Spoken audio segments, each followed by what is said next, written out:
अपने अपने यथा उचित स्थान पर बैठ जाएं, क्योंकि इस कार्यक्रम का सीधा प्रसारण चल रहा है।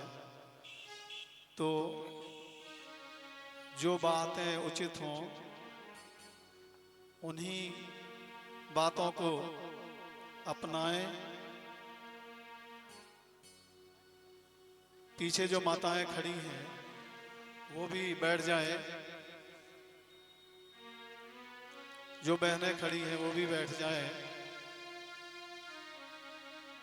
राम कथा के प्रारंभ में जैसा कि मंगलाचरण से कार्यक्रम शुरू होता है, तो आइए हम सब प्रभु श्री राम का ध्यान करते हुए भगवान का मंगलाचरण करेंगे।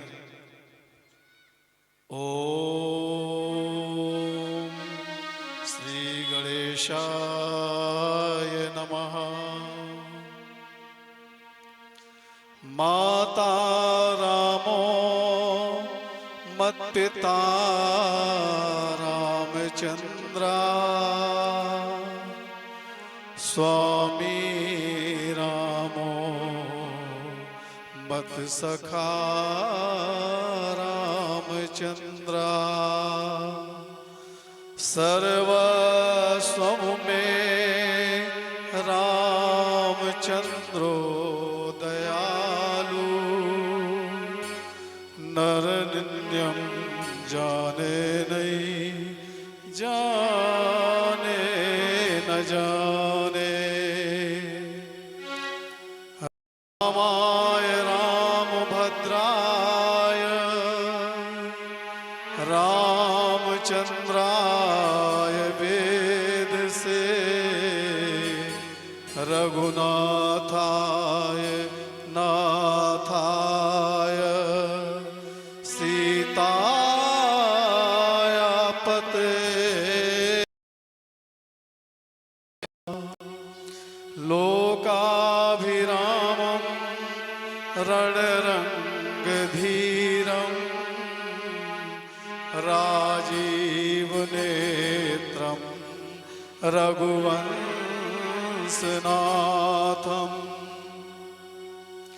कारुण्यरूपं करुणाकरन्तं श्रीरामचन्द्रं शरणं प्रपद्ये। गंगातरंगरमणीयं जटाकलाभं, गौरी निरंतर विभूषित वामभागं, नारायण प्रिय मनंगमदापहारं,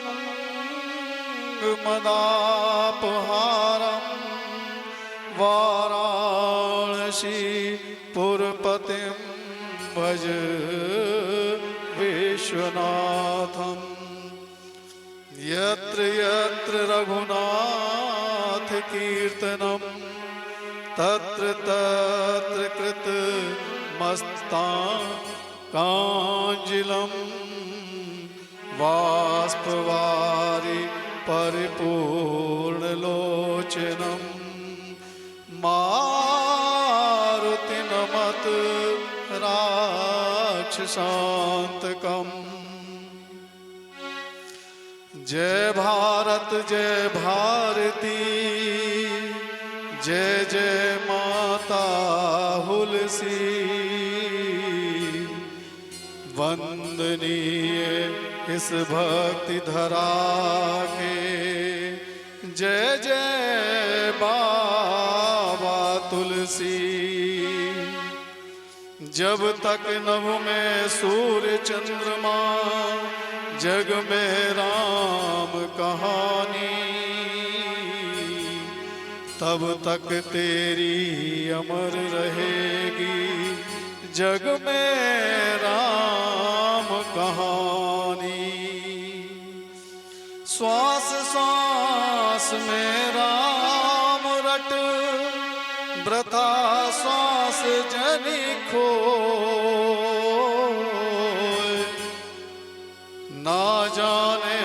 श्वास की आवन हो न हो, अपने अपने ग्रहण की सबका उनको पीर, उन्हें पीर सब घरान की। धन्य धन्य रघुवीर, नारायण इस जगत में भूपत भय अनेक, मैं मेरा सब कह चले ले न सके तृण एक।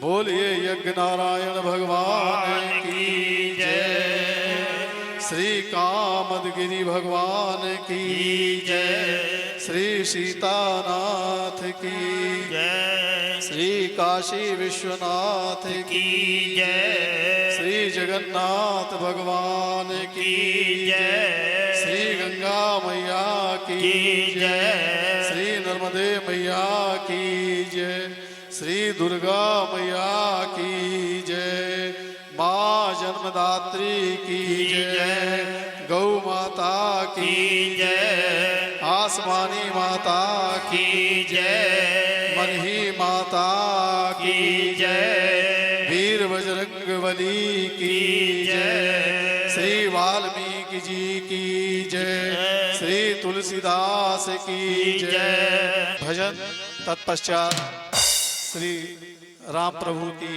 कथा प्रारंभ हो गई है।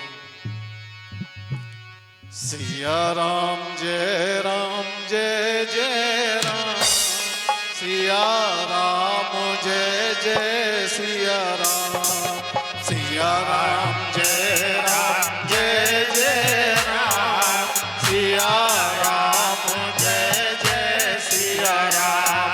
आप सब भी बोलिए जय राम सिया राम जय जय सिया राम, सिया राम जय जय सिया राम, सिया राम जय जय सिया राम, सिया राम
चलिए अब एक भजन कर लेते हैं, इसके पश्चात प्रभु श्री राम की कथा।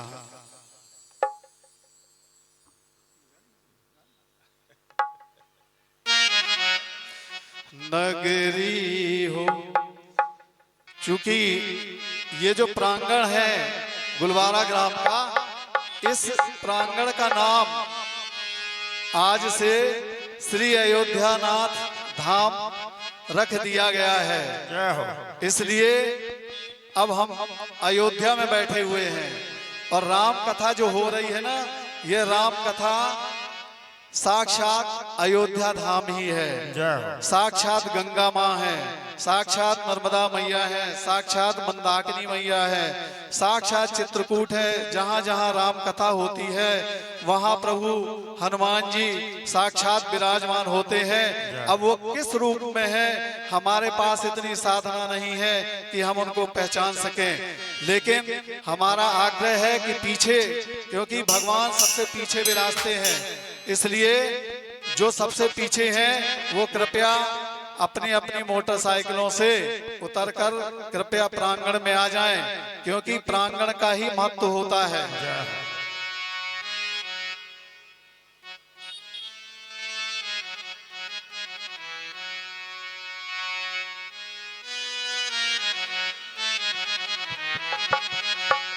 हम शरण हैं तुम्हारी हनुमान राम रसिया। हम शरण है तुम्हारी हनुमान राम रसिया। हम शरण हैं तुम्हारी हनुमान राम रसिया। हम शरण है तुम्हारी हनुमान राम रसिया। गुरु जी ने कितने सुंदर शब्दों में समझाया, और अब ये भजन का नंबर आया तो सब लोग शांत बैठे हैं, ना मुंह चल रहा ना हाथ चल रहे। भगवान भगवान के प्रांगण में बैठकर भक्तों के हाथ से ताली जरूर बजना चाहिए। जय हो। हम शरण हैं तुम्हारी हनुमान राम रसिया। हम तुम्हारी हनुमान राम रसिया। हनुमान राम रसिया। हनुमान राम रसिया। राम रसिया। हनुमान राम रसिया। हनुमान राम रसिया। हनुमान राम रसिया। हनुमान राम रसिया। हनुमान राम रसिया। रक्षा करो हमारी हनुमान राम रसिया। रक्षा करो हमारी हनुमान राम रसिया। रक्षा करो हमारी हनुमान राम रसिया। रक्षा करो हमारी हनुमान राम रसिया। हम शरण हैं तुम्हारी हनुमान राम रसिया। हम शरण है तुम्हारी हनुमान राम रसिया। तुमको फांद लंका सिय की मिटाई शंका। तुमको खाए लंका मिटाई जाहो। तुमको फांद लंका सिय की मिटाई शंका। कूद पाद लंका की मिटाई शंका। जय का बजाय डंका। जय का बजाय डंका। हनुमान राम रसिया। हम शरण हैं तुम्हारी हनुमान राम रसिया। हम शरण है तुम्हारी हनुमान राम रसिया। रक्षा करो हमारी हनुमान राम रसिया। रक्षा करो हमारी हनुमान राम रसिया। हम शरण हैं तुम्हारी हनुमान राम रसिया। हम शरण है तुम्हारी हनुमान राम रसिया। ब्रह्म शक्ति धारण घायल हुए थे लक्ष्मण। ब्रह्म शक्ति घायल लक्ष्मण हुए थे लक्ष्मण। ब्रह्म शक्ति कारण घायल हुए थे लक्ष्मण। ब्रह्म शक्ति कारण घायल हुए थे लक्ष्मण। लाए तुम्हीं सजीवन। जीवन लाए तुम्हीं सजीवन। जीवन हनुमान राम रसिया। रक्षा करो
की जय हो। हर हर महादेव देव की जय हो। तो चलिए अब कथा सोपान में प्रवेश करें। सबसे पहले कि राम कथा, यह कथा और भगवान राम का नाम, यह नाम भगवान श्री राम का कैसे उत्पन्न हुआ, श्री राम की नाम की उत्पत्ति कैसे हुई, तो आइए इसको जानते हैं। सबसे पहले सृष्टि के रचना क्रम में जब सृष्टि का विस्तार हुआ तो भगवान नारायण ही साक्षात पूरे समग्र सृष्टि में विराजित हैं। अनेक अखिल कोटि ब्रह्मांड नायक भगवान नारायण ही हैं।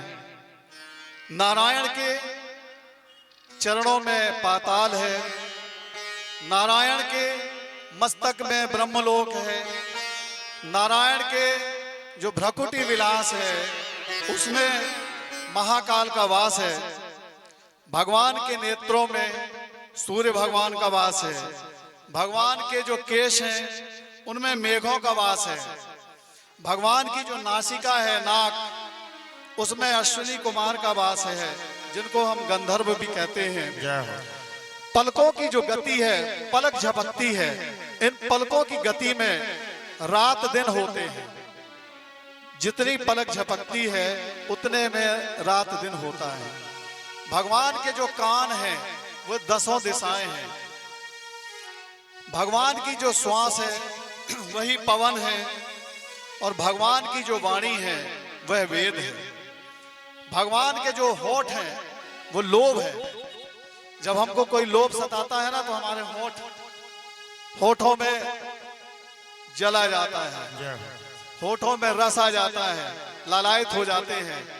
वो भगवान के होठ हैं जो वो लोभ रूपी है। भगवान की जो दांत है, भगवान के जो दांत हैं यमराज है। समझते जाइए, भगवान के जो दांत हैं वो यमराज हैं। और भगवान की जो हंसी है, भगवान अगर मुस्कुरा दे तो वो माया है भगवान की। भगवान की जो माया है वो कहां से प्रकट हुई है? भगवान के मुस्कुराहट से। भगवान की जो भुजाएं हैं उन भुजाओं से दिक्पाल हैं। और भगवान की जो मुख है उस मुख से भगवान अग्नि प्रकट होती है। अग्नि कहां से प्रकट होती है? भगवान के मुख से। और जो जीव है वही वरुण है। भगवान की जो चेष्टा है, जो भगवान की क्रियाएं हैं वो क्या है? वही क्रियाओं से भगवान उत्पत्ति करते हैं, उसी से पालन करते हैं और उसी से प्रलय करते हैं। ये भगवान की चेष्टा है। भागवत पुराण में ये बताया जाता है, लेकिन समयाभाव के कारण हम सुन नहीं पाते या जो व्यासपीठ में रहते हैं वो बता नहीं पाते। लेकिन भगवान का जो शरीर है, भगवान की जो काया है, उसी से सारी सृष्टि है, उसी से सारी सृष्टि की रचना हुई है। हम सब क्या है? भगवान के अंश है, भगवान का अंश ही है। जिस तरह एक जो पुत्र है वो कौन है? पुत्र पिता का ही बीज है। पुत्र पिता का ही बीज है। पिता ही पुत्र रूप में मां के गर्भ से जन्म लेता है। इसीलिए कहा गया है शंकर सुवन केसरी नंदन। सुवन माने पुत्र होता है, तो शंकर ही पुत्र के रूप में मां के गर्भ से प्रकट होते हैं, है ना। तो पिता ही पुत्र के रूप में मां के गर्भ से पैदा होता है। इसी तरह ठीक अपने पूर्वजों को ले लीजिए कि पूर्वज के जो पिता थे वो भी अपने पुत्र रूप में अपनी मां के गर्भ से पैदा हुए हैं। तो उन सबसे बड़ा कौन है? सबसे बड़ा ईश्वर है। तो ईश्वर ही किसी ना किसी रूप में अपनी मां के गर्भ से पुत्र रूप में जन्म लेता है। तो हम सब के अंदर भगवान का ही वास है। अब ये बात अलग है कि कोई भगवान की भक्ति में लग जाता है और कोई भगवान से विरक्त हो जाता है और कुकर्म करने लगता है, राक्षसी प्रवृत्ति आ जाती है। इसलिए आप ये मत समझो कि हमारे अंदर भगवान या ईश्वर का अंश नहीं है, सबके अंदर है, चाहे वो राक्षस हो, चाहे महात्मा हो या दुरात्मा हो, सबके अंदर ईश्वर का ही वास होता है। भगवान की जो हड्डियां हैं वही हमारे ये पर्वत पहाड़ हैं। भगवान की हड्डियों से ही ये पर्वत और पहाड़ बने हैं। हम लोग इनको नष्ट करते हैं तो किसको कष्ट होता है? ईश्वर को कष्ट होता है। भगवान की जो नसें हैं वो नदियां हैं। आजकल नदियां सब सूख गई हैं। भगवान का भी हम लोग जो जल का बहाव था हम लोगों ने रोक दिया और आजकल मोटर पंप, हैंड पंप लग गए तो सारा नदियों का जल, नदियों का जो स्रोत है वो पृथ्वी से उस हैंड पंप में आ गया। लेकिन पुराने लोग नदी में जाते थे, कुएं में जाते थे, क्योंकि वो जानते थे कि इसमें सिर्फ हमारा कल्याण नहीं है, सबका कल्याण छुपा हुआ है। तो उन लोगों ने कभी हैंड पंप बनाने की कोशिश नहीं की। क्यों? क्योंकि इसमें सबका कल्याण होगा।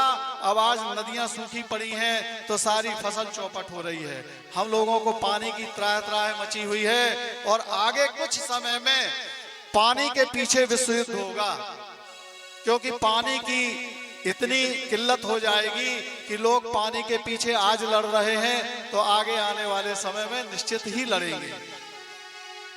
भगवान का जो उदर है वह, भगवान का उदर क्या है? समुद्र है। भगवान का उदर समुद्र है और जो हमारे उदर के नीचे की जितनी इंद्रियां होती हैं वो क्या होती हैं? नरक इंद्रियां कहलाती हैं। हमारे उदर से नीचे जितनी इंद्रियां हैं उन इंद्रियों को नरक इंद्रियां कहते हैं। और जो अहंकार है भगवान का वो भोले बाबा है। भोले बाबा को अगर किसी ने तकलीफ दी तो नारायण तकलीफ में आ जाते हैं। भोलेनाथ की अगर किसी ने अवहेलना की तो भगवान रुष्ट हो जाते हैं। इसलिए भगवान को, प्रभु श्री राम को, नारायण को या विष्णु भगवान को या कृष्ण भगवान को, जिसको भी आप मानते हो तो उनको मानो, लेकिन भगवान भोलेनाथ की आज्ञा के बगैर, उनकी भक्ति के बगैर आप उनको प्राप्त नहीं कर सकते, चाहे जितने जतन कर लो। तो भगवान शिव की पूजा अर्चना जो भी बन सकती है वो हमको करते रहना चाहिए। दूसरी बात, माताएं शिवलिंग में जाती हैं और चिपक जाती हैं। तो शिवलिंग से कौन चिपकता है? शिवलिंग से माता पार्वती आलिंगन करती हैं उनका। जो पार्वती जी के जैसी हो उस औरत के लिए कोई बंधन नहीं है। आप शिवलिंग में जाइए, पूजा अर्चना करिए, लेकिन अगर अपने आप को समझती हैं कि हम पार्वती के जैसी हैं तो आप उनका आलिंगन करिए। और अगर ऐसा लगता है कि हम में कुछ कमी है तो शिवलिंग को दूर से जल चढ़ा के प्रणाम कर लीजिए। उतने में ही भगवान आपकी इच्छाओं की पूर्ति कर देंगे। इसलिए भगवान भोलेनाथ की इच्छा के बगैर आप ना तो नारायण को प्राप्त कर सकते, ना भगवान राम को प्राप्त कर सकते हैं, ना भगवान कृष्ण को प्राप्त कर सकते हैं। इसलिए सबसे पहली पूजा हमारे भोलेनाथ जी की है और भोलेनाथ जी के ही रूप में हनुमान जी विराजित हैं। तो हनुमान जी, दुर्गा जी, पार्वती जी, गणेश जी और सूर्य नारायण भगवान, लक्ष्मी नारायण, ये हमारे पंचदेव हैं। इनमें से किसी को भी आप पूज सकते हैं, अपना इष्ट बना सकते हैं। अगर गुरु मंत्र नहीं लिए हैं तो इनको गुरु बना के आप अपना कार्य कर सकते हैं। बोलिए श्री राघवेंद्र सरकार की जय हो। है भगवान की, वो ब्रह्मा है। बुद्धि कौन है? ब्रह्मा है। और ब्रह्मा जी की पत्नी सरस्वती है। तो ब्रह्मा जी की पत्नी सरस्वती हैं तो बुद्धि का कार्य ब्रह्मा जी के साथ साथ सरस्वती माता देती हैं। और जो मन है भगवान का वो चंद्रमा है। भगवान का जो मन है वो चंद्रमा है और भगवान का जो चित्त है, जो हृदय है, वो विष्णु है। नारायण का जो चित्त है वही विष्णु है। अब हम यह सृष्टि क्रम का विकास भगवान के शरीर से ही हुआ है। तो उसी तारतम्य में जब आगे का क्रम बढ़ाया गया तो ये हुआ कि त्रेता युग में भगवान श्री रामचंद्र जी को प्रकट होना है, क्योंकि रावण का अत्याचार बहुत बढ़ गया था। तो उस प्रकट होने के लिए सारे देवता परेशान थे, ब्रह्मा विष्णु महेश सब परेशान थे कि भगवान राम का चरित्र कौन लिखे, किसको ये दायित्व सौंपा जाए। तो एक दिन की बात है कि वाल्मीकि जी हैं, आदि कवि कहा गया है उनको, उन्होंने ही वाल्मीकि रामायण का प्रादुर्भाव कराया, उनकी रचना की। वाल्मीकि जी की बहुत लंबी कहानी है। वाल्मीकि जी वैसे तो प्रचेता के पुत्र माने गए हैं, ब्रह्मा जी के पुत्र प्रचेता, प्रचेता के पुत्र 10वें पुत्र वाल्मीकि जी माने गए हैं। लेकिन एक और कहानी है, प्रचेता को ही कृणु कहा जाता है, कृणु ऋषि। तो कृणु ऋषि के नाम, कृणु ऋषि जब तपस्या करके, कृणु ऋषि जब हजारों वर्ष की तपस्या करके अपनी आंखों को खोला तो उनकी आंखों से एक तेज वीर के रूप में निकला और उसको एक सर्पणी ने खा लिया। उस सर्पणी के गर्भ से वाल्मीकि जी का प्रादुर्भाव हुआ। वाल्मीकि जी सर्पणी के गर्भ से पैदा हुए, लेकिन वो ऋषि ब्राह्मण की संतान है। लेकिन आजकल लोग उनको दलित मानते हैं। तो वाल्मीकि जी ब्राह्मण ऋषि की संतान है, ब्रह्मा जी के पुत्र हैं। हाँ, उनका लालन पालन बचपन में, चूंकि सर्पणी के उदर से हुए थे तो बामी में पैदा हुए थे। तो बामी में पैदा होने के कारण उनका नाम वाल्मीकि पड़ गया। वाल्मीकि, जो किरात लोग होते हैं ना, सर्प को पकड़ते हैं जंगलों में, तो बामी में रहते थे। तो बचपन में वो किरातों के साथ रहने लगे। सप्त ऋषियों ने देखा कि ये तो ऋषि का तेज है, ये किरातों के साथ रहने लायक नहीं है, तो इसको शिक्षा देना चाहिए। तो सप्त ऋषि वाल्मीकि जी के पास जाते हैं और वाल्मीकि जी को गुरु मंत्र देते हैं। अब गुरु मंत्र देने का विचार आया तो सप्त ऋषियों ने सोचा कि इस बालक के अंदर अभी सद्गुण नहीं आए हैं, अभी ये किरातों के साथ रहता है, अछूत अवस्था में रहता है, तो इसको प्रभु श्री राम का मंत्र देना उचित नहीं है। इसलिए वाल्मीकि जी को मरा रामचंद्र जी का जो नाम है भगवान राम का, उसका उल्टा मंत्र दिया, मरा सब। बोला तुमको मरा मरा मरा ही भजना है। अब हमारे तुलसीदास जी ने जब चौपाई लिखी तो उसमें लिखा उल्टा नाम जपा जग जाना, वाल्मीकि भय ब्रह्म समाना। तो इसमें 3 भाव पैदा होते हैं। पहला भाव ये कि उनने सप्त ऋषियों ने मंत्र ही मरा दिया। तो जब मरा दिया तो अगर वाल्मीकि जी ने उसको उल्टा रूप में भजा तो मरा का उल्टा होता है राम। तो भगवान ने राम राम ही भजा है, वाल्मीकि जी ने राम राम ही भजा है। एक भाव ये हुआ। दूसरा भाव कि मरा राम का उल्टा होता है। तो तुलसीदास जी ने सोचा कि राम शब्द सीधा है और मरा शब्द उल्टा है, तो मेरे प्रभु का नाम इस ऋषि ने, वाल्मीकि जी ने मरा भजा है, इसलिए तुलसीदास जी ने कहा कि उल्टा नाम जपा जग जाना। उल्टा हुआ। लेकिन चूंकि मंत्र तो मरा का दिया था ना, मरा का दिया था, तो अगर वाल्मीकि जी ने मरा शब्द भजा तो मरा शब्द में फिर उल्टा नहीं आना चाहिए।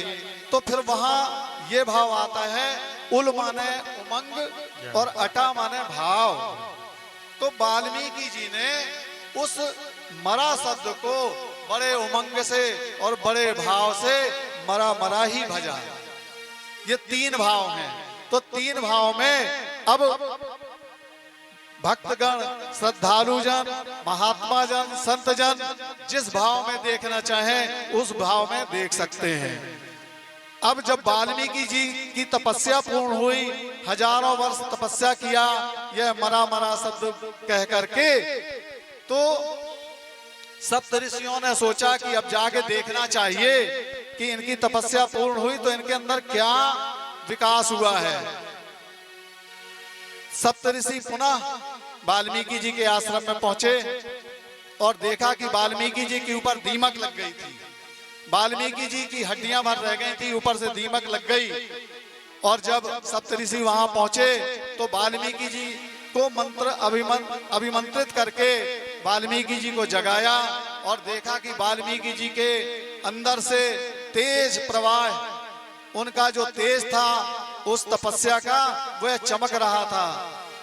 तो सप्तऋषियों ने सोचा कि अब वाल्मीकि जी की तपस्या पूर्ण हुई, अब इनसे भगवान राम का कार्य कराना चाहिए। तो उन्होंने सप्तऋषियों ने जाके नारायण से बताया कि हे नारायण, वाल्मीकि जी की तपस्या पूर्ण हुई, अब वह कार्य के लिए तत्पर हैं, अब उनको आगे का कार्य कराया जाए। तो नारायण ने ब्रह्मा जी को भेजा। ब्रह्मा जी गए, पूरा रामचरित मानस, पूरा चरित्र भगवान का वाल्मीकि जी को सुना दिया, लेकिन वाल्मीकि जी के अंदर से वो प्रादुर्भाव नहीं हो रहा था। पुनः भगवान ने नारद जी को भेजा, तो नारद जी ने 100 श्लोकों में वाल्मीकि जी को पूरी रामायण सुना दी, पूरी रामचरित सुना दी। उसके बाद भी वाल्मीकि जी अंदर से लिख नहीं पा रहे थे कि मैं क्या लिखूं, भगवान राम का क्या चरित्र लिखूं। तो एक दिन अब घटना घटती है, क्योंकि भगवान को तो लिखवाना था उनसे। तो एक घटना घटी कि वाल्मीकि जी भरद्वाज ऋषि जो थे उनके शिष्य थे। भरद्वाज ऋषि वाल्मीकि जी के शिष्य हैं। तो भरद्वाज जी के साथ वाल्मीकि जी तमसा नदी पर स्नान करने गए। उसी समय एक क्रोच पक्षी अपने जोड़े के साथ वहां प्रेमालाप कर रहा था और एक बहेलिया पीछे से तीर लेकर देख रहा था कि कब मैं ये ऋषिवर यहाँ से हटे और मैं उनको बाण से मारूं। लेकिन वो चूंकि अपनी पूजा में लीन थे, उसी समय व्याध ने उस क्रोच पक्षी को मार दिया। और जैसे वाल्मीकि जी की नजर पड़ी उस क्रोच पक्षी के ऊपर, तो उनके अंदर से एक संस्कृत का श्लोक निकल गया। क्या निकला?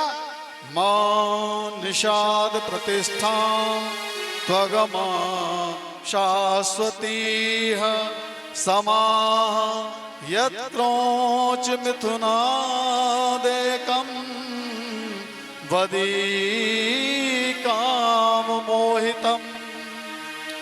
वाल्मीकि जी ने कहा, अरे दुष्ट, तुमने प्रेम में मग्न क्रोच पक्षी को मेरे सामने ही वध कर दिया है। जा, तुझे कभी प्रतिष्ठा की प्राप्ति नहीं होगी और तुझे भी ऐसा ही वियोग झेलना पड़ेगा।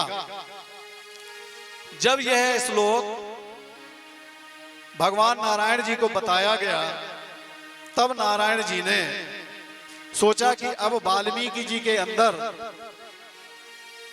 रामचरितमानस लिखने का जो श्लोक है और जो राग है, इस राग में ही अब ये वर्णन कर सकते हैं।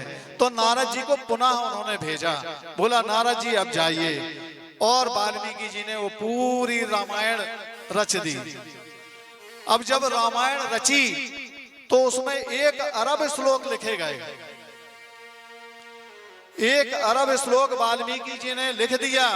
और उसी श्लोक को लेकर, उसी रामायण को लेकर, इस 1 अरब श्लोकों की रामायण को लेकर जब बैकुंठ में पहुंचे, तो बैकुंठ में क्या हुआ कि देवता और धनुज माने राक्षस और मनुष्य, ये तीनों में झगड़ा होने लगा।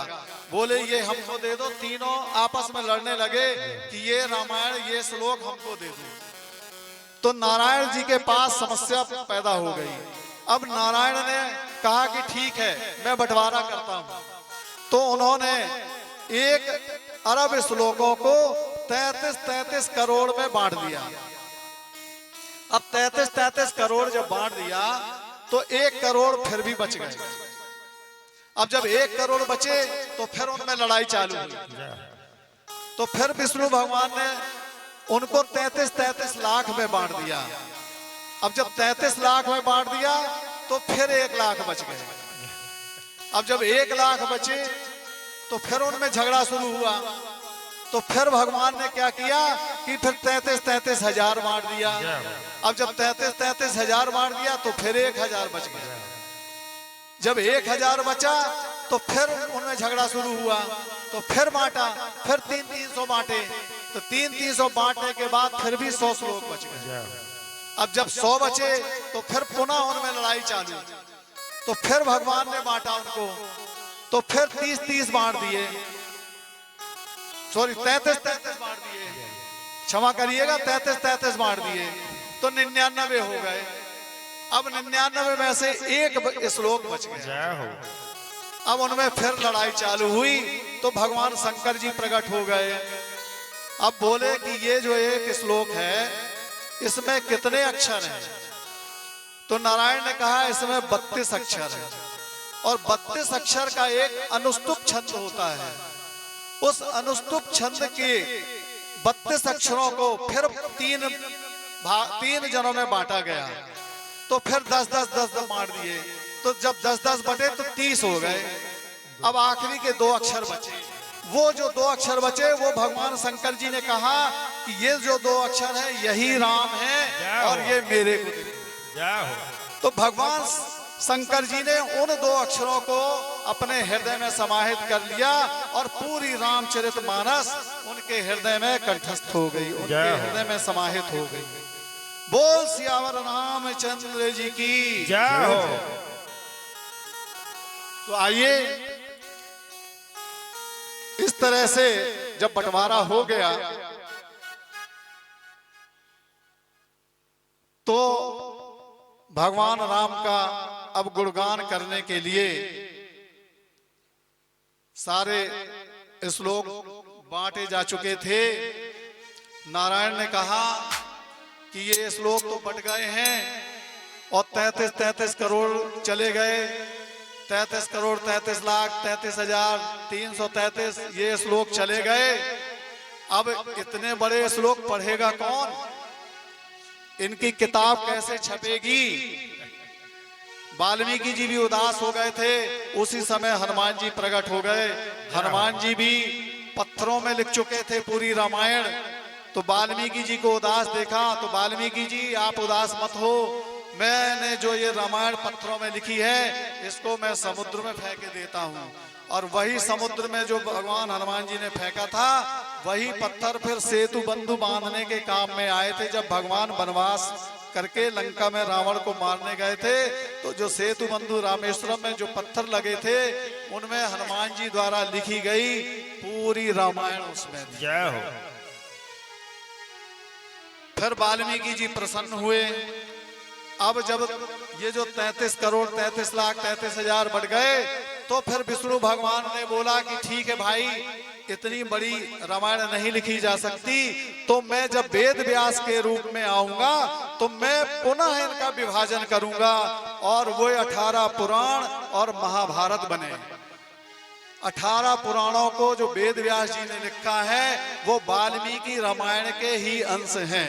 अगर 18 पुराण और महाभारत मिला दी जाए तो वाल्मीकि रामायण बनती है। इसलिए रामायण का जो महत्व है वो हमारे श्रीमद् भागवत पुराण, श्री महाशिव पुराण, नारद पुराण, अग्नि पुराण, ब्रह्म पुराण, गरुड़ पुराण, विष्णु पुराण सबसे ज्यादा महत्वपूर्ण है जितने भी पुराण हैं, क्योंकि वाल्मीकि जी ने वो सारी चीजें लिख दी हैं जो लिखने के लायक अब किसी को बची नहीं है।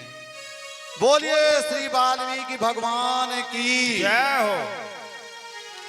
तो आइए फिर वाल्मीकि जी ही अगले उसमें तुलसीदास जी होते हैं और तुलसीदास जी ने फिर उन संस्कृत के श्लोकों को सरल अपनी भाषा में, अवधी भाषा में, वैसे तो सभी भाषा समाहित है, लेकिन मुख्य रूप से अवधी भाषा में उन्होंने रामचरितमानस लिखी ताकि सबको समझ में आ जाए। और फिर उसका जो भावार्थ था, उसका जो अर्थ था, वो श्री हरमान प्रसाद पोद्दार, श्री ज्वाला प्रसाद जी और अन्य कुछ संत जनों जिनके अंदर भक्ति थी, उन लोगों ने उसका टीका किया है। तो आइए अब हम भगवान श्री राम के नाम के, उनका नाम इतना बड़ा पावन है और भगवान राम कहते हैं कि मैं जितना पवित्र नहीं हूँ उससे ज्यादा मेरा नाम पवित्र है। कहते हैं कि ब्रह्म राम ते नाम बड़ बरदायक बरदान, रामचरित सतकोटि में ली महेश जी जान। भगवान शंकर जी ने उन दो अक्षरों को अपने हृदय में धारण कर लिया और जो 100 करोड़ भगवान श्री राम के चरित्र हैं, उन चरित्रों को तुलसीदास जी ने सारे वेदों का सार लेते हुए और सार रूप में ही श्री रामचरितमानस लिख दिया। अब रामचंद्र जी का नाम ही कलयुग में आधार है और कर्म, भक्ति और ज्ञान का संचार पैदा करता है।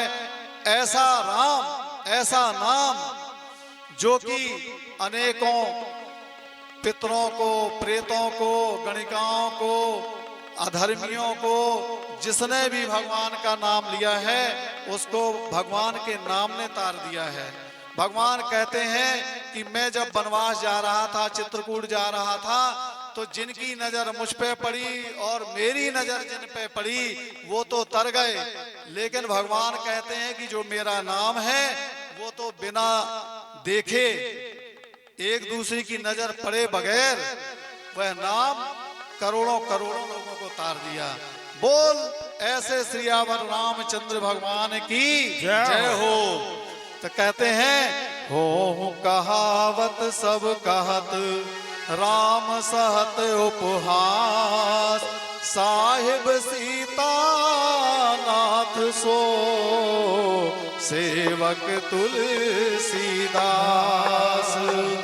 तुलसीदास जी कहते हैं कि हे प्रभु, सबकी आपकी अच्छाई से ही सबका भला है और आपका कल्याणकारी स्वभाव सबका कल्याण करने वाला है। यदि यह बात सच है तो तुलसीदास जी का भी सदा कल्याण होगा। तो तुलसीदास जी ने समस्त सबसे पहले गुरुजनों की वंदना की, संत जनों की वंदना की, विप्रजनों की वंदना की, भरत जी की वंदना की, लखनलाल जी की वंदना की, हनुमान, सुग्रीव, जामवंत, जनक जी की, दशरथ जी की, अयोध्या जी की, सरयू मैया की, सबकी वंदना करते हुए और आगे बढ़ते हैं और कहते हैं कि श्री राम जी का जो सुंदर चरित्र है वह चिंतामणि है। संतों की सुबुद्धि ही, संतों की सुबुद्धि रूपी जो स्त्री है वह स्त्री रूप में श्रृंगार है। श्री राम जी के भक्ति के विषय में आध्यात्म रामायण में श्री अगस्त्य मुनि कहते हैं, लोके त्वद् भक्ति निरतास्तु मंत्रोपास काश्चये, विद्या प्रादुर्भवेत्तेषां नेतरेषां कदाचन। रामचरित मानस श्रवण करने से सारे पाप, सारे पितृ और कलयुग में शांति मिलती है, भक्ति मिलती है।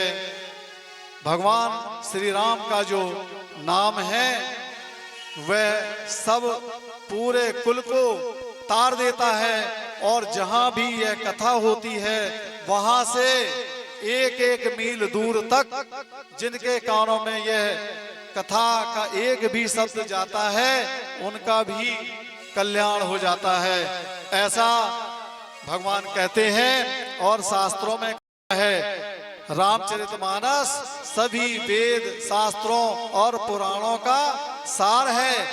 इसके समान कहते हैं कि नास्ति गंगा समम तीर्थम नास्ति मार्त समो गुरु नास्ति विष्णु समो देवो नास्ति रामायणात् परम। कहते हैं कि गंगा के समान तीर्थ, माता के तुल्य गुरु और भगवान विष्णु के सरस देवता तथा रामायण से बढ़कर कोई उत्तम वस्तु नहीं है। नास्ति वेद समम शास्त्रम नास्ति शांति समम सुखम नास्ति शांति परम ज्योतिर नास्ति रामायणात् परम। वेद के समान शास्त्र और शांति के समान सुख, शांति से बढ़कर ज्योति तथा रामायण से बढ़कर, रामायण से उत्कृष्ट कोई काव्य नहीं है। इसलिए भगवान श्री रामचरित्र की जो लीलाएं हैं उनका श्रवण पान अवश्य करना चाहिए, क्योंकि कहते हैं कि नाम राम को कल्प तरु कलि कल्याण निवास जो सुमिरत भयो भांगते तुलसी तुलसीदास।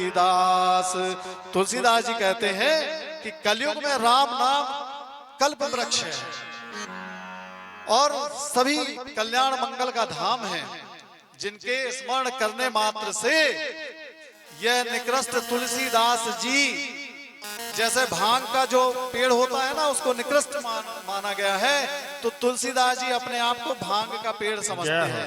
कहते हैं कि जिस तरह भांग का वृक्ष, भांग का पेड़, भांग का पौधा निकृष्ट होता है, तो मैं भी उतना ही निकृष्ट हूँ, लेकिन प्रभु श्री राम का नाम लेने से मैं भी पावन हो गया हूँ।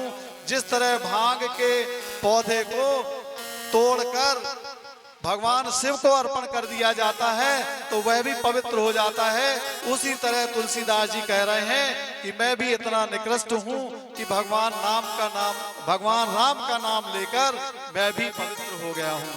इसलिए भगवान राम का नाम लेते रहना चाहिए।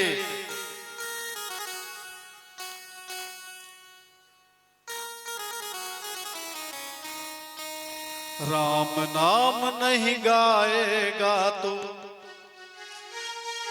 राम नाम नहीं गाएगा तो अंत समय पछताएगा।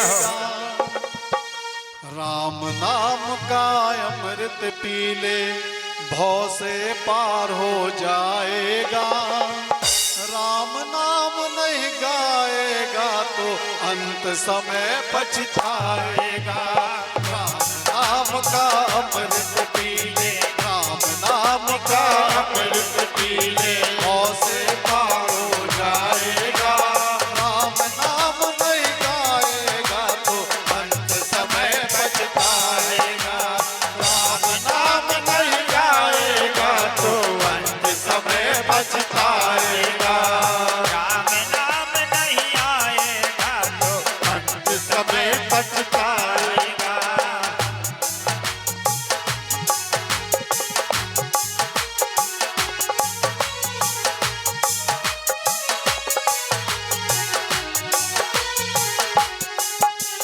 शुद्ध न करी वासना जी की बुद्धि नहीं निर्मल की है। शुद्ध न करी वासना जी की बुद्धि नहीं निर्मल की है। झूठी दुनियादारी मोक्ष के फल की है। अब भी कर जो करना है तो हो, अब भी कर जो करना है तो देर आज और कल की है। उसको क्या पता जिंदगी तेरे कितनी फल की है। राम नाम का अमृत पी ले भव से पार हो जाएगा। समय हाथ से निकल गया तो फिर पीछे पछताएगा। समय हाथ से निकल गया तो फिर पीछे पछताएगा।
दूत पकड़ जब लेंगे फिर क्या धर्म कमाएगा। राम नाम नहीं गाएगा तो समय पछताएगा। राम नाम नहीं गाएगा तो फिर भी समय पछताएगा। राम नाम नहीं गाएगा तो फिर पीछे पछताएगा। अरे हो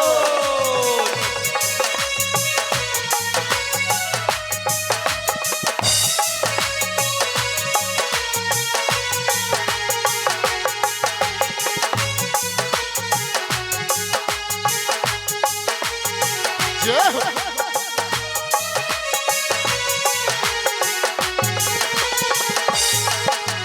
पहुंच गुरु के पास ज्ञान के दीपक का उजियाला ले। कंठी पैर कंठ में जपकी कर सुमिरन की माला ले। गाने को दिलदार रूप का रस में मधुर निवाला ले। पीने को प्रियतम प्यारे के प्रेम तत्व का प्याला ले। पीने को प्रियतम प्यारे का प्रेम तत्व का प्याला ले। यह न किया तो आंखों से हो, यह न किया तो आंखों से आंसू के बिंदु बहाएगा। राम नाम नहीं गाएगा तो अंत समय पछताएगा। राम नाम नहीं गाएगा तो अंत समय पछताएगा। राम नाम का अमृत पीने भौ से पार हो जाएगा। राम नाम नहीं गाएगा तो अंत समय पछताएगा। राम नाम नहीं गाएगा तो अंत समय पछताएगा। गाएगा तो अंत समय पछताएगा। राम नाम नहीं गाएगा तो अंत समय पछताएगा। राम नाम नहीं गाएगा तो अंत समय पछताएगा। राम नाम नहीं गाएगा तो अंत समय पछताएगा। राम नाम नहीं गाएगा तो अंत समय पछताएगा। बोलिए बोल सियावर रामचंद्र जी की, जय हो। पवन सुत हनुमान की जय हो। सज्जनों, यह जो राम कथा है यह क्या है? कहते हैं राम कथा कली पन्नग भरनी। पुनि विवेक पावक कहूअरनी। राम कथा कली पन्नग भरनी। पुनि विवेक कहूँ पावक अरनी। कथा कली पन्नग भरनी। पुनि विवेक पावक कहूँ अरनी। राम कथा कली कामद गाई। राम कथा सुजन सजीवन मोर सुहाई। सुजन सजीवन मोर सुहाई। रामचरित चिंतामणि चारु। संत सुमत किए सुभग सिंगारू। राम कथा चिंतामणि चारो।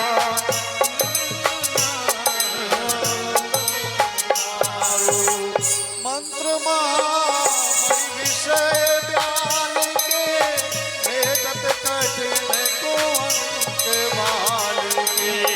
मंत्र महामणि विषय काल के मैं कठिन को अंक भाल के। राम कथा मंदाकिनी। चित्रकूट चित चारु रामा। राम कथा मंदाकिनी। चित्रकूट चित चारो रामा।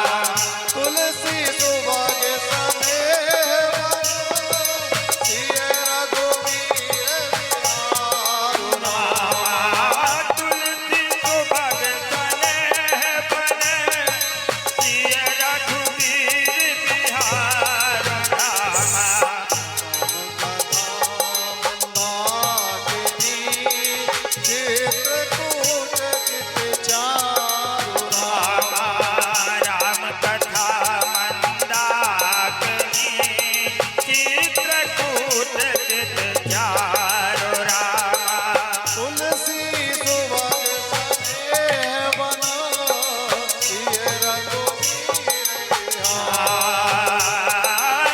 तुलसी सुभग स्नेह बने ये रघुवीर बिहार। तो राम कथा क्या है? कहते हैं तुलसीदास जी कि राम कथा कलि पन्नग भरनी। ये भरनी, भरनी क्या है? रामायण में लिखा हुआ है कि राम कथा पंडितों को शांतिदायक, सब मनुष्यों को आनंददायक और कलयुग के पापों को दूर करने वाली है। लेकिन ये भरनी क्या है? भरनी राम कथा कलि पन्नग भरनी। पन्नग बोलते हैं सर्प को, कली माने कलयुग, और भरनी, भरनी एक पक्षी होता है। रामचरितमानस के अर्थ में नहीं दिया है। भरनी एक पक्षी कहलाता है। और वो पक्षी कैसा होता है? जिस तरह वो सेही होता है ना जंगलों में, सेही होता है कि जब सर्प उसको पकड़ने जाता है तो वो सिमट के ऐसा हो जाता है, और जब सर्प उसको खाने के लिए उसके ऊपर झपटता है तो वो पन्नग जो पक्षी होता है, वो भरनी जो पक्षी होता है, वो सर्प को अंदर पकड़ के और अपना पंखों से छेद छेद के छत बिछत करके मार डालता है। तो जिस तरह सर्प, इसमें भरनी, रामचरितमानस में भरनी पक्षी के बारे में नहीं लिखा है, लेकिन भरनी जो होता है वो पक्षी होता है, जो पक्षी सर्प को जाल में फंसाकर और उसको मार डालता है। इसी तरह जो राम कथा है, ये राम कथा क्या करती है कि हमारे अंदर जो पाप हैं, उन पापों को उसी तरह छत बिछत करके नष्ट कर देती है। इसलिए हमको राम कथा अपने जीवन में अवश्य सुनना चाहिए। राम कथा क्या है?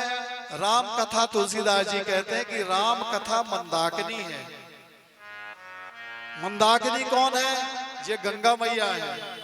इनको सती अनुसुईया जी ने अपनी तपस्या के बल पर प्राप्त किया था, जो चित्रकूट में विराजित हैं। और भगवान राम वहां 11.5 वर्ष रहे हैं उस चित्रकूट की पावन धरा पर। तो वो जो रामायण है, रामचरितमानस है, यह भी गंगा है, यह भी मंदाकिनी है और चित्रकूट की तरह है। चित्रकूट की तरह हमारे चित्त में इस रामायण को, इस रामचरितमानस को आप अपने हृदय में उतार लें तो आपका जन्म जन्मांतर तक कल्याण रहेगा।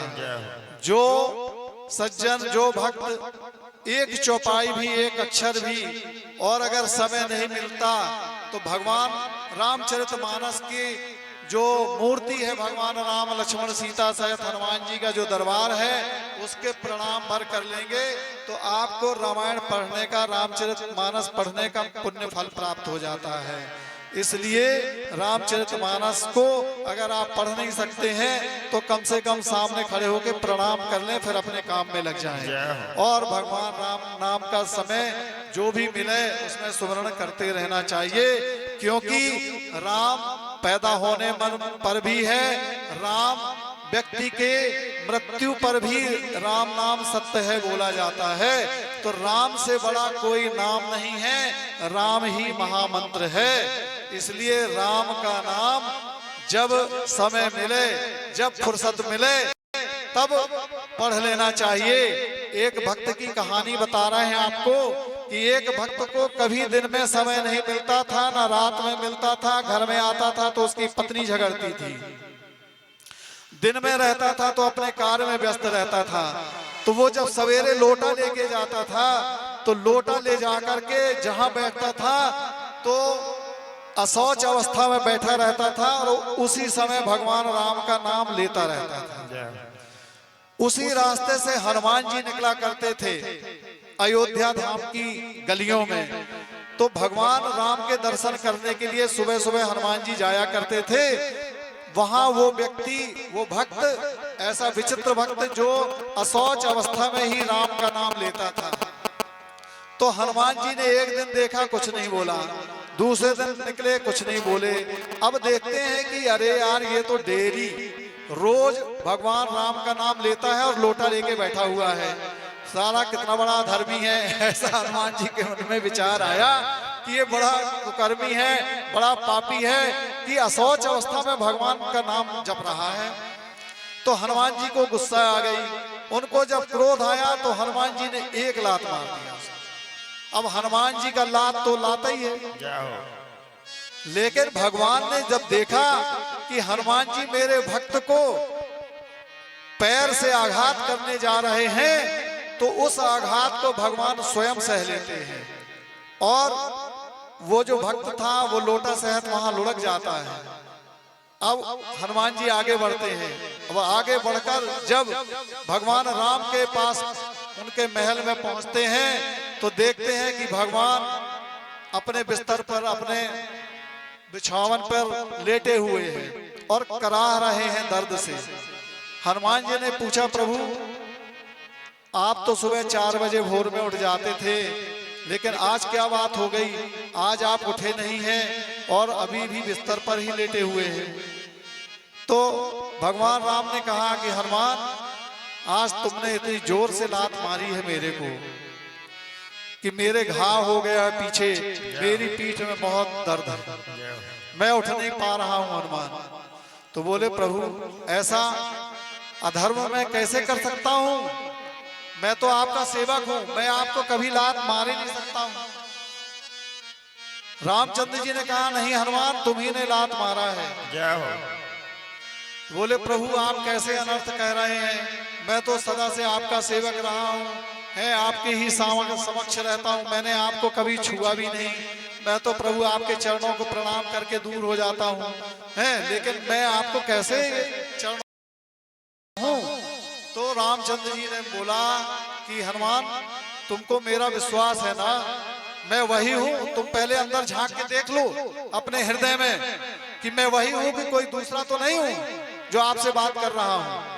हनुमान जी ने अपने हृदय में झांका और सामने देखा, दोनों मूर्त एक सी थी। हनुमान जी ने बोला, प्रभु मेरे से बड़ा भारी अपराध हुआ है, वैसे मैंने जानबूझ के तो नहीं किया, फिर भी प्रभु आप कहते हैं तो सही हो सकता है, मैं उस बात के लिए क्षमा चाहता हूँ।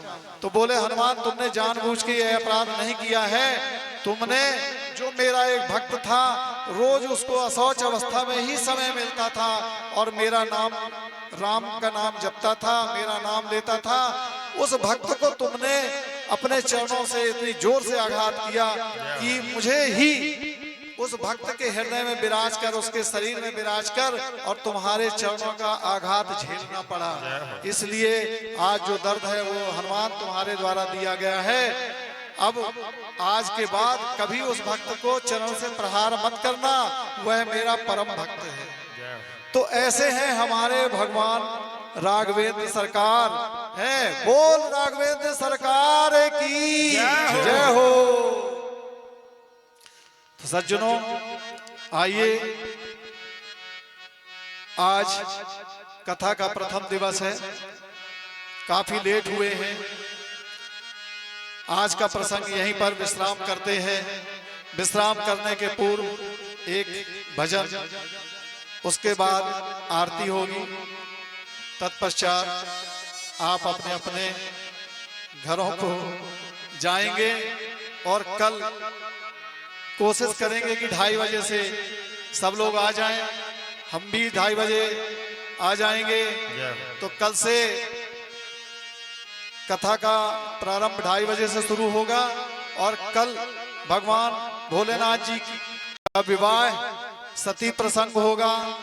तो जिन बच्चों को पार्वती शंकर जी की बारात में शामिल होना हो तो सज धज के आ जाएंगे। भगवान भोलेनाथ और माता पार्वती जी का विवाह कार्यक्रम संपन्न होगा। उसमें जो भी जैसा करना हो, आप लोग स्वयं समझदार हैं और जो बच्चे हैं भोलेनाथ जी की बारात में गण बन के आ जाएंगे। जो बच्चियां हैं वो पार्वती जी की तरफ से उनकी सखियां बन जाएंगी और बड़े अच्छे से भोलेनाथ जी का विवाह संपन्न होगा। अपने अपने घरों से कुछ फूल जिनके घर में होते हो तो अपने पुष्प लेते आइएगा। चावल अक्षत जो भी भगवान को देना हो भगवान को अर्पण करिए, क्योंकि भगवान भोलेनाथ का विवाह देखने को नहीं मिलता है। बड़े अच्छे से भगवान भोलेनाथ जी की बारात का आनंद लेंगे। आइए अब एक भजन।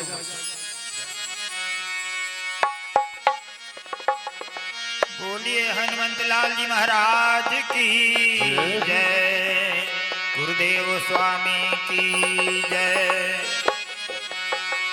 मैं तो जपूं सदा तेरा नाम, दयालो दया करो। मैं तो जपूं सदा तेरा नाम, दयालु दया करो। मैं तो जपूं सदा तेरा नाम, दयालो दया करो। मैं तो जपूं सदा तेरा नाम, दयालु दया करो। प्रभु दया करो, दया करो प्रभु दया करो, दया करो प्रभु दया करो। दया करो प्रभु दया करो। मैं तो जपूं सदा तेरा नाम, दयालो दया करो। मैं तो जपूं सदा तेरा नाम, दयालु दया करो। मैं तो जपूं सदा तेरा नाम, दयालो दया करो। मैं तो जपूं सदा तेरा नाम, दयालु दया करो। द्वार भरे हैं भक्त तुम्हारे, द्वार खड़े भक्त तुम्हारे, द्वार भरे हैं भक्त तुम्हारे। द्वार खड़े भक्त तुम्हारे।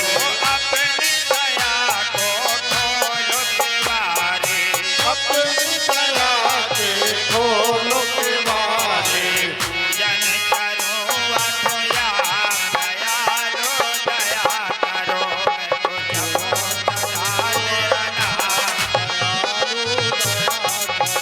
मैं तो जपूं सदा तेरा नाम, दयालो दया करो। मैं तो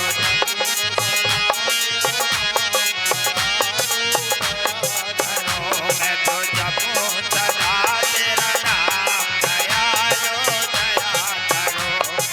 जपूं सदा तेरा नाम, दयालु दया करो। भजन कीर्तन गाऊं मैं तेरा, भजन कीर्तन गाऊं तेरा भजन कीर्तन गाऊं मैं तेरा। भजन कीर्तन गाऊं मैं तेरा तेरा। उठ ध्यान ध्याऊं मैं तेरा, तेरा उठ ध्यान ध्याऊं मैं तेरा।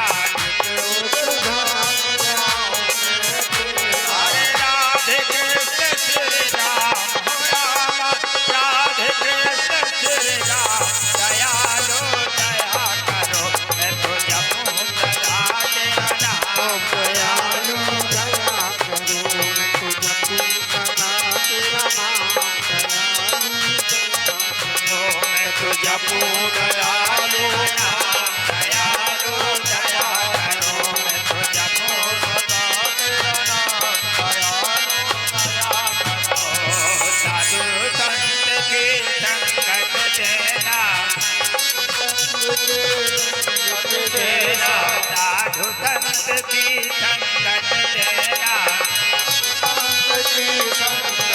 देना वे प्रचरण की सेवा देना, देना वे प्रचरण की सेवा देना। हरे दास बना लो मेरे दास, दयालु दया करो। मैं तो जपूं सदा तेरा नाम, दयालो दया करो। मैं तो जपूं सदा तेरा नाम,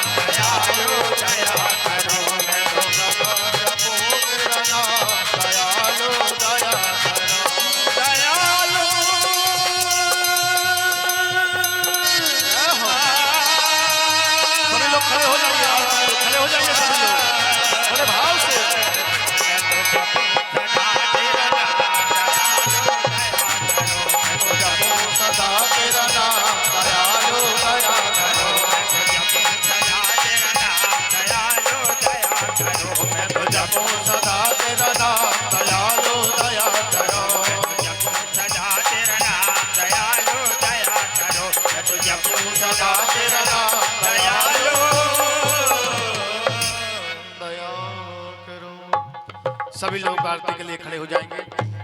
जैसा कि परम पूज्य व्यास जी महाराज ने कल की कथा में आपको अवगत कराया, कल बहुत सुंदर शिव विवाह आपके यहाँ अयोध्या नाथ धाम में संपन्न होगा। तो सभी माता बहनों भाइयों से निवेदन है कि समय का ध्यान रखते हुए सही आप लोग 2 बजे अयोध्या नाथ धाम मंदिर में पधारने की कृपा करें। परम पूज्य व्यास जी महाराज 2:30 बजे व्यास मंच पर आसीन हो चुकेंगे। तो सभी माता बहनों से निवेदन है कि समय का ध्यान दें। जैसा कि आपको पता है कि 9 दिवस कार्यक्रम अनुष्ठान है और श्री राम महायज्ञ महोत्सव आपके अयोध्या नाथ धाम में चल रहा है। आज प्रथम दिवस की सायंकालीन बेला में श्री रामचंद्र भगवान की आरती संपन्न होने जा रही है। तो सभी से निवेदन है कि जो अत्र तत्र सर्वत्र पंडाल के अंदर बाहर है अंदर आ जाएं।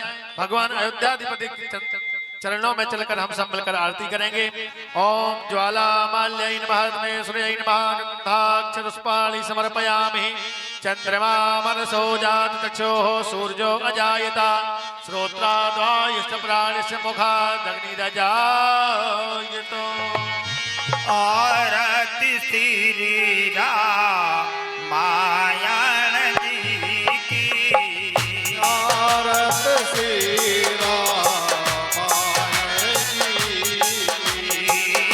कीरत ललित ललित सिय पी की। कीरत ललित ललित सिय पी की।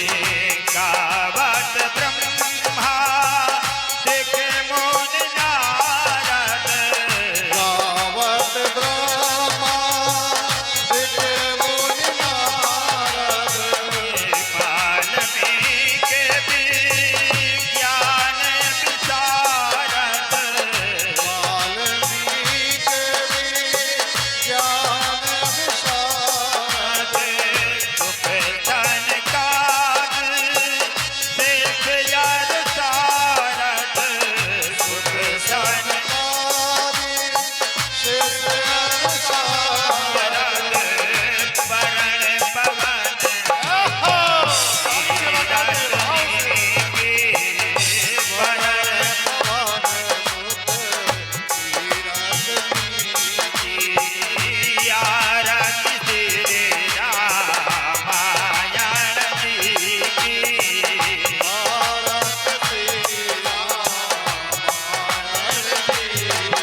गुरु